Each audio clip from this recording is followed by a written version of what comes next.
நாட்கள் பொல்லாதவைகளானதால் காலத்தை பிரயோஜனப்படுத்திக் கொள்ளணும்னு சொல்லி ஆண்டுடைய வார்த்தை சொல்லுது. இன்னைக்கு ஒரு மனுஷனுடைய ஆயுசு நாட்கள் ரொம்ப குறுகினதா இருக்குதுங்க. நான் இத்தனை வருஷம் உயிரோட வாழுவேன்னு சொல்லி சொல்றதுக்கு யாருக்குமே வாய்ப்புகள் இல்லை. ஏன்னா எந்த நேரத்தில் வேண்டுமானாலும் மரணம் மனிதனுடைய வாழ்க்கையில நடக்கலாம். அதனால வாழ்கிற அந்த கொஞ்ச நாட்களில் கொஞ்ச காலங்களில் கூடுமான வரைக்கும் யாவரோடும் சமாதானமாக இருக்கிறதுக்கு முயற்சி பண்ணுங்க.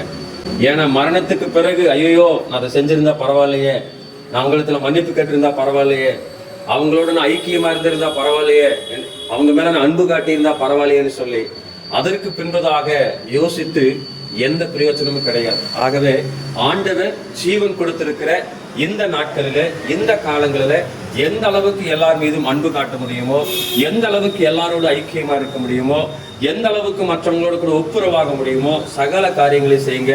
அன்போடு கூட இருங்க. இருக்கிற இந்த கொஞ்ச நாட்கள் மகிழ்ச்சியோடும் சமாதானத்தோடும் ஐக்கியத்தோடும் அன்போடும் கூட வாழுவோம். தேவனுடைய ராஜ்யத்துல நீங்கள் நானும் பிரவேசிக்க ஆயத்தமாகும். God bless you.